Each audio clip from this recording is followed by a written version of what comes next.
Bonjour chers étudiants et bienvenue dans le corrigé de QCM sur la magnétostatique. Donc on va essayer de corriger en détail le QCM que je vous ai proposé il y a quelques jours sur la chaîne. Bien, donc je commence par la question 4. Bon, les questions 1, 2 et 3, ce sont des questions simples sur la force de Lorentz. Donc on va étudier en détail de la question 4 jusqu'à la question 12 ou 13. On vous dit en utilisant la symétrie, est-ce qu'on peut dire le champ il est suivant quel vecteur unitaire? Donc quand on travaille en magnétisme, vous savez que le champ magnétique est perpendiculaire à un plan de symétrie et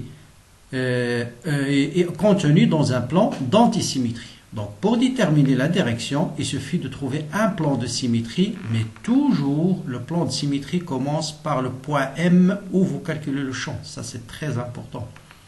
Il faut chercher un plan qui passe par le point M, ensuite deux vecteurs unitaires. Donc quel est le plan de symétrie qui passe par le point M où je vais calculer le champ? Donc il n'y en a qu'un seul, c'est le plan formé par M plus deux vecteurs unitaires, c'est le vecteur ER et EZ. Pardon, et EZ. Pourquoi c'est un plan de symétrie? En fait, c'est le plan de l'écran, parce que l'image de ce point, par exemple, où vous avez un élément de courant I de L, l'image de ce point par rapport au plan de l'écran, c'est lui-même. Donc, c'est bien un plan de symétrie. Donc, automatiquement, le champ est perpendiculaire à ce plan. Donc, le champ va être B, suivant quel est le vecteur qui est perpendiculaire à R à Z. Et bien sûr, c'est le vecteur Eθ. Notez bien que la symétrie vous donne la direction du champ, mais il ne vous donne pas le sens. On ne sait pas, B c'est algébrique, ça peut être suivant plus Eθ, ça peut être suivant moins Eθ. Bien, maintenant, est-ce qu'il y a d'autres plans? Autrement dit, est-ce que, par exemple, le plan MER Eθ, est-ce que c'est un plan de symétrie ou un plan d'antisymétrie? Donc voilà le plan ER Eθ, c'est le plan qui est perpendiculaire au fil. Celui-là, est-ce que c'est un plan de symétrie ou bien un plan d'antisymétrie? Voyons, prenons un point M ici, par exemple, pardon. Donc je disais, prenons un point M quelque part ici. Vous avez ce point M, quel est son symétrique par rapport au plan? C'est un point M' ici. Quel est le courant au point M? Voilà le courant au point M. C'est un courant qui est suivant au Z. Quel est le symétrique? Je dis bien le symétrique de ce vecteur. C'est bien un vecteur qui a cette allure-là. Voilà le symétrique de ce vecteur. Voilà le symétrique de ce vecteur. Mais réellement, le courant, il est suivant l'axe Z. Donc le courant, il circule dans le sens inverse, c'est-à-dire dans l'antisymétrie de celui-là. C'est pourquoi on l'appelle antisymétrique. Le courant, en deux points symétriques par rapport à un plan, ils sont antisymétriques. Les courants sont antisymétriques. Pourquoi? Parce que le symétrique de ce vecteur, c'est celui-là, par rapport à ce plan. Or, le courant, lui, il circule dans ce sens-là. Le courant, il circule sur l'axe Z. Donc, voilà, donc c'est un plan d'antisymétrie. Est-ce qu'il y a un autre? Qu'en est-il pour le plan Z Eθ? Donc, notez bien, Eθ, c'est un vecteur qui est perpendiculaire. Voilà, je l'ai noté en pointillé, ce plan-là. Est-ce que c'est un plan de symétrie ou bien un plan d'antisymétrie ou c'est quoi? Parce que plusieurs étudiants me disent, eh bien monsieur, c'est quoi le plan MEZ de θ? Eh bien c'est très simple, vous prenez un point M ici, donc un point M quelconque du fil, quel est son symétrique par rapport à ce plan? C'est un point M qui est là, le moment a-t-il? Voilà son symétrique. Ici vous avez un courant sur l'axe Z, ici vous n'avez rien. Donc le plan ER et Eθ, il n'est ni plan de symétrie, ni plan d'antisymétrie. Donc c'est clair. Donc pour un segment parcouru par un courant I, vous avez un seul plan de symétrie, c'est le plan MERZ, donc B suivant Eθ. Je répète toujours, les plans de symétrie ou d'antisymétrie, vous les indiquez, il faut qu'ils commencent par le point M où vous voulez déterminer le champ. Parce que si vous avez un plan de symétrie, s'il ne passe pas par M, ça ne sert à rien. Par exemple, tout plan qui contient l'axe Z, c'est un plan de symétrie. Mais il ne passe pas par le point M. Donc, je ne vais pas l'utiliser pour déterminer la direction du champ. en utilisant les règles de symétrie. Donc voilà par la question 4. Passons à la suivante, question 5. On vous dit exprimer en fonction de alpha, cet angle, le champ magnétique créé au point M par un élément de courant. On vous donne 3 propositions. Donc là, il faut penser bien sûr à la loi de Biot-Savart. Qu'est-ce qu'il nous dit la loi de Biot-Savart? Il nous dit que le champ magnétique au point M c'est mu0 sur 4pi I d de L, un élément de courant, vectoriel, le vecteur unitaire I dirigé toujours de l'élément de courant vers le point M où je calcule le champ, divisé par la distance entre l'élément de courant et le point où je calcule le champ. Bien, donc, c'est quoi d de L vectoriel U? Donc, d de L vectoriel U, par définition du produit vectoriel, c'est le module de d de L, fois le modèle de U qui est égal à 1, fois sinus de l'angle entre d de L et U, c'est cet angle-là. Je vais l'appeler sinus bêta. Or, sinus bêta ou pi moins bêta, ils ont le même sinus. Donc, sinus bêta, c'est sinus cet angle. Et cet angle plus celui-là est égal à pi sur 2. Donc, sinus cet angle, c'est cosinus cet angle. Donc, est égal à d de L cosinus alpha. Donc, vous voyez bien que, et bien sûr, d de L vectoriel U, donc on peut projeter U dans la base ER, EZ, mais vous voyez bien que d de L vectoriel U, il est suivant Eθ. Donc, la bonne réponse, il faut qu'il y ait un cosinus. Et bien sûr, d de L ici, d de L c'est un élément de longueur de l'axe Z, donc d de L égale à d de Z. Ça, on l'a vu en coordonnées cartésiennes. Donc, vous avez, suivant Eθ, vous avez une seule bonne réponse, c'est la réponse petit a. Bien sûr, là, vous voyez bien que I de Z vectoriel U, c'est suivant Eθ, parce que c'est Eθ qui est perpendiculaire au plan formé par I de L et U. Sinon, on pouvait projeter le vecteur U, c'est ce vecteur-là, on peut le projeter avec cet angle. Cet angle, c'est alpha. On peut le projeter dans la base ER, EZ. Vous avez U. On peut faire ça, mais c'est des calculs en plus. C'est cosinus alpha suivant ER moins sinus alpha suivant EZ. Vous voyez, je projette ce vecteur dans la base ER, EZ. Donc, et d de L en vecteur, c'est d de Z suivant EZ. Donc, d de L vectoriel U, c'est d de Z, EZ vectoriel U. Vous avez EZ vectoriel ER, c'est Eθ, et EZ vectoriel EZ, c'est 0. Et donc, on retrouve d de L cosinus alpha. Donc, voilà là l'expression correcte de d de B. D'accord? Donc, ça. Donc, d de B, en définitive, est égal à ce terme suivant Eθ. Mais puisque par symétrie, le champ est suivant Eθ, donc ce que j'ai appelé dans le cours la composante étude, c'est d de B de θ. Donc la suite, on va calculer uniquement d de B de θ, qui est égal à d de B scalaire Eθ. Mais comme d de B, elle est déjà suivant Eθ, donc ça vous donne directement d de B. C'est-à-dire mu0 sur 4pi r carré, I d de Z cosinus alpha. Voilà pour la question 5. Maintenant, pour la question 6, on vous dit d'exprimer, de calculer ce champ-là. Donc, on va essayer de le calculer. Donc là, c'est un calcul qu'il faut absolument savoir. Donc, on veut déterminer cette fois-ci l'expression de d de B. Bien, c'est-à-dire il faut intégrer cette expression-là. Mais là, il faut faire attention. Vous avez Z, R et alpha, c'est ce qu'on appelle des variables indépendantes. Ça veut dire quoi? Si je fais varier R, vous voyez bien alpha, R varie et Z varie. Donc, dans ce type d'exercice, il faut tout exprimer soit en fonction de R, soit en fonction de Z, soit en fonction de alpha. Et le plus simple dans ce cas, c'est d'exprimer tout en fonction de alpha. Donc, je dois exprimer d de Z en fonction de d de alpha. Et dès qu'on vous demande d'exprimer d de Z en fonction de d de alpha, pensez toujours à la tangente ou bien à la cotangente. Regardez ce qui est plus simple. Là, on calcule le champ à une distance OM qui est fixe. Donc, cette distance petit a, elle est constante, la distance OM. Et vous voyez bien que tangente alpha, c'est Z sur A. Donc, tangente alpha, c'est Z divisé par quoi? Divisé par petit a. Donc, je peux exprimer d de Z, c'est A fois la différentielle de tangente alpha. Et vous savez que la différentielle de tangente alpha, c'est A 1 sur cos carré. Cos carré alpha d de alpha. Voilà, j'ai exprimé d de Z en fonction de alpha. Qu'est-ce qu'il me reste? à exprimer R en fonction de alpha. Je viens sur le schéma, je vois que le plus simple, c'est d'exprimer cosinus. Donc cosinus alpha, c'est A petit a sur R. Donc 1 sur R, tout de suite, est égal à cosinus alpha sur petit a. Donc j'ai exprimé d de z, voilà, en fonction de d de alpha. J'ai exprimé 1 sur R en fonction de alpha. Maintenant, je remplace dans l'expression de d de b. Donc d de b, je reviens à la couleur bleue. Donc d de b est égal, en module maintenant, mu 0, c'est une constante, sur 4pi, ça c'est des constantes. I aussi, c'est une constante.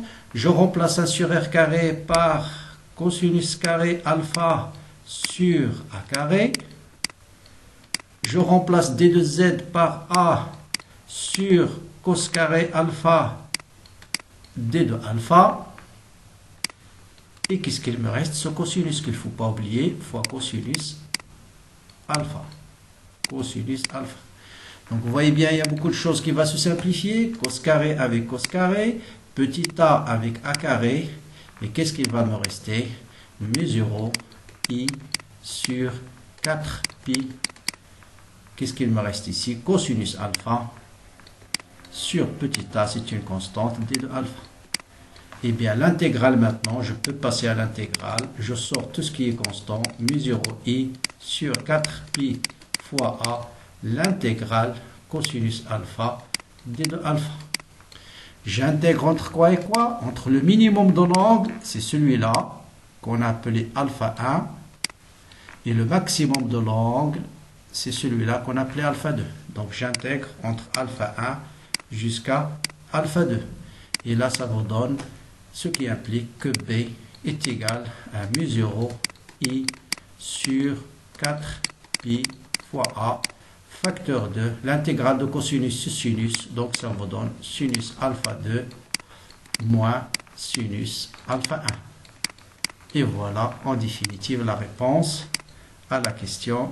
Ça, c'est tout le monde doit savoir le retrouver parce que c'est des choses de base. Donc, quelle est la réponse? C'est la réponse petit b. Bien. Notez bien que alpha 1, c'est négatif, il va dans le sens opposé. Et alpha 1, alpha 2, c'est positif. Donc, voilà le champ ici. Question suivante. On nous dit exprimer A sur la médiatrice. Bien, sur la médiatrice, bien sûr. Je reviens au schéma. Donc, bien, on va faire un autre schéma. Bien, voilà, sur la médiatrice, qu'est-ce qu'on a? On a les deux angles, ils sont égaux. Sauf que alpha 1 est négatif, alpha 2, c'est positif. Donc, alpha 2 est égal à moins alpha 1, qui est égal à alpha. Donc, je remplace ici alpha 1 par moins alpha 2, et vous avez, bien sûr, B qui sera égal à mu 0 i sur 2 pi fois a sinus alpha. Voilà, sur la médiatrice, et vous notez la bonne réponse. Pourquoi? Parce que alpha 1 égale à moins alpha 2, sinus moins alpha, c'est plus sinus alpha, donc 2 fois sinus alpha, vous simplifiez ça par 2, et ça vous donne ça. Maintenant, s'il s'agit d'un plan infini, imaginez vous avez un plan infini, donc vous voyez bien que alpha va tendre vers quoi? Alpha va tendre vers pi sur 2 si le champ devient infini. Donc alpha tend vers pi sur 2.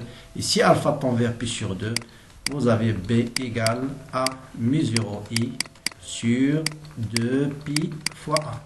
Très bien. Donc voilà le champ créé par infini que nous allons redémontrer dans une prochaine vidéo par le théorème d'Ampère. Donc voilà pour cette question-là. Bien. Maintenant, on va faire, bon là, on a en outre une question, calculer le champ créé par... donc je passe à la question 9. En fait, je me suis trompé dans le courant, il faut mettre 1 ampère. On vous dit AB égale à M égale à L égale à 1 mètre. Et on vous dit de déterminer le champ au point M. Donc dans ce cas-là, on a montré que le champ créé par un segment en tout point de l'espace, c'est mu 0 i sur 4 pi a, sinus alpha 2 moins sinus alpha 1. Donc A, c'est la distance entre le fil et le point M. Maintenant, Ce qu'il faut savoir dans ce cas-là, c'est uniquement ce que c'est qu'alpha 1 et ce que c'est qu'alpha 2. Je vous rappelle, alpha 1, c'est l'angle entre quoi? Entre la perpendiculaire au point M et le fil, et là, où démarre le courant. Donc voilà la perpendiculaire, le courant démarre là, donc vous voyez bien que alpha 1 égale à combien? Alpha 1 égale à 0. Alpha 2, c'est l'angle entre la perpendiculaire ou là où se termine le courant. Donc là, c'est bien racine de 2, c'est bon. Et alpha 2, donc, c'est là où se termine le courant, et là où se termine le courant, c'est ici. Voilà. Donc voilà l'angle alpha 2. Donc là, vous avez 1, donc aussi, vous avez ici racine de 2. Donc, a carré plus b carré égale à c carré. Donc le courant, donc A est égal à racine de 2. Donc, vous voyez bien racine de 2. Donc, c'est bien racine de 2. C'est correct, racine de 2. Donc, racine de 2 divisé par racine de 2. Donc, vous voyez mes 0 sur 4 pi, c'est 10 moins 7. C'est exprès, j'ai donné ces valeurs-là. Le courant, c'est racine de 2.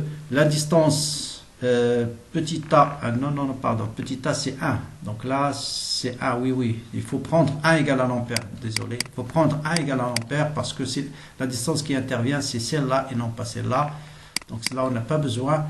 Ah, pardon, oh là là, je finis. C'est sinus alpha. Effectivement, sinus alpha est égal à quoi? Est égal à 1 sur racine de 2. Donc c'est correct.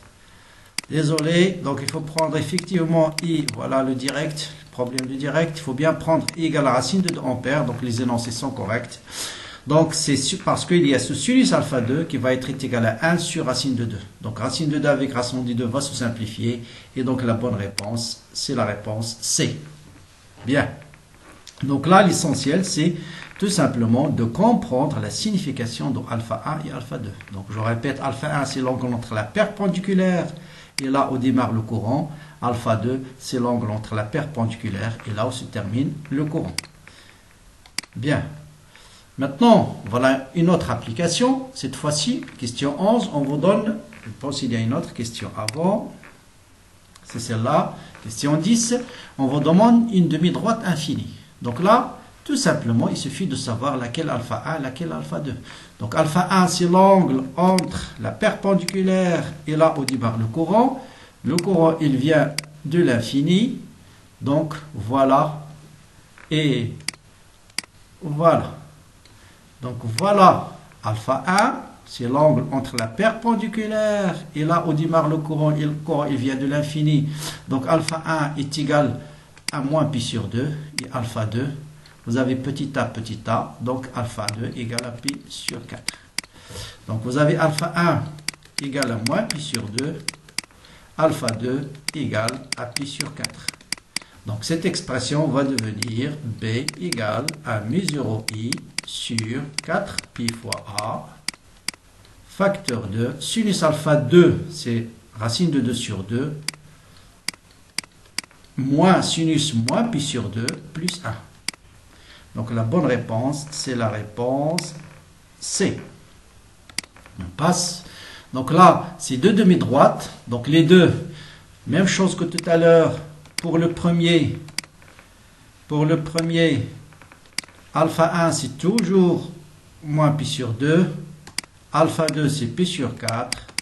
Pour le deuxième, voilà. Donc voilà, alpha 1, donc c'est la même, c'est moins pi sur 2, alpha 2 c'est pi sur 4. Et pour cette demi-droite, alpha 1 c'est moins pi sur 4. Et alpha 2 c'est pi sur 2. Et pi sur 2. D'accord?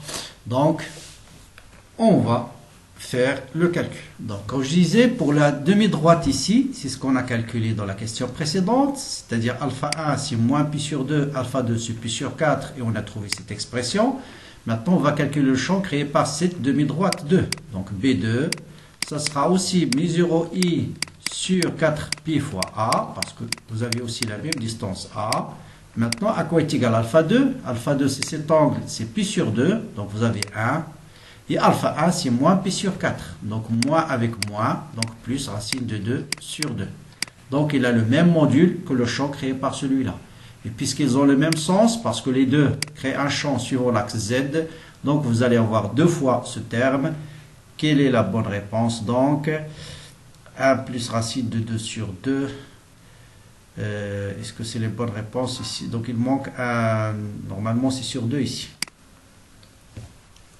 Voilà, donc j'ai copié les réponses d'une autre question. Voilà les réponses proposées. Et vous voyez bien que c'est la réponse. Dans ce cas-là, c'est bien la réponse D. Parce que ce terme plus celui-là, ça vous donne bien mes 0 i sur 2 pi fois a, 1 plus racine de 2 sur 2. Donc la réponse, c'est la réponse D à la question 11. On continue. Cette fois-ci, on vous donne un polygone. Donc un polygone de 8 côtés. Donc là, quel est le champ créé par chaque segment? Donc si je prends ce segment-là, par exemple, un segment quelconque, celui-là, le champ, bon voilà, voilà, je prends juste un segment. Quel est cet angle-là? Il suffit de déterminer déterminer cet angle-là. Parce qu'on avait montré que le champ créé par un segment sur sa médiatrice est donné par B0i sur 2pi a sinus alpha. Ensuite, vous avez remarqué que le champ créé par tous les segments, il est suivant l'axe Z. Donc les modules vont s'ajouter. Donc on va déterminer le champ créé par un seul segment. Ensuite, on va multiplier par 8. Donc là, il suffit de déterminer la valeur de cet alpha. Donc alpha plus alpha, cet angle-là, c'est combien? C'est 2 alpha. Combien de 2 alpha j'ai pour faire un tour complet? J'ai 8 côtés. Donc vous avez 2 alpha multiplié par 8 est égal à 2pi. Donc alpha est égal à 2pi sur 16. Ça veut dire pi sur 8. Donc le champ total B, ça sera 8 fois le champ créé par un seul segment qui est μ0i sur 2pi fois a sinus pi sur 8. Donc voilà la bonne réponse et vous cochez. Donc ça sera 4 fois μ0i sur pi fois a sinus pi sur 8. Bien. Maintenant si on a n côtés, donc au lieu de 8, tout simplement vous avez n. Donc là, toute la même chose, vous avez un seul segment, vous avez un angle, vous avez un angle 2 alpha. Là aussi, il suffit de trouver alpha. Donc comme tout à l'heure, on a n côtés, donc n fois 2 alpha est égal à 2pi. Donc la fameuse angle alpha est égal à combien? Est égal à pi sur grand N. Donc le champ, ça sera le champ de tout à l'heure d'un segment n fois.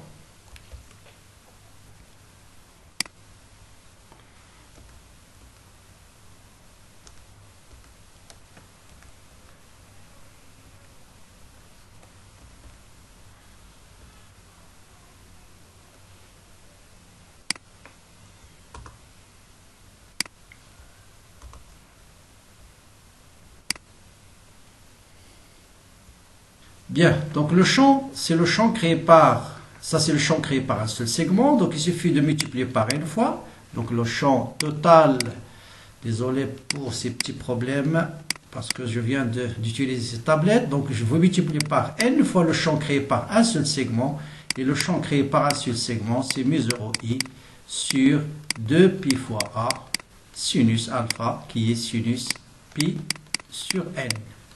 Donc voilà le champ créé par ce polygone. Ensuite, donc j'ai besoin de calculer de copier ce champ. Donc pour répondre à la question lorsqu'n tend vers l'infini, il suffit de réécrire cette expression-là. Donc la réponse à la question précédente, c'était bien la réponse petit b. Donc de les réécrire sous cette forme. Donc μ0i sur 2a, ce n sur pi, je vais les mettre au dénominateur, il va devenir pi sur n. Ici, n tend vers l'infini, vous avez pi sur n, elle tend vers quoi? Elle tend vers 0. Or, la limite, lorsque x tend vers 0 de sinus x sur x est égal à combien? Est égal à 1. Donc, le champ magnétique qu'on cherche, c'est bien μ0i sur 2a. Et vous allez voir, quand vous allez faire le cercle, ça c'est le champ créé au centre d'un cercle. C'est normal, quand n tend vers l'infini, le polygone va devenir tout simplement un cercle. Voilà pour les 14 questions. Je pense que la solution est très claire. Je vous souhaite bon courage. Bien sûr, n'hésitez pas à partager la vidéo avec vos amis. Laissez-moi des commentaires. Ceux qui ne sont pas encore abonnés à la chaîne, abonnez-vous, likez-la pour recevoir toutes les nouvelles vidéos qui seront postées sur la chaîne. Bonne chance et à très bientôt.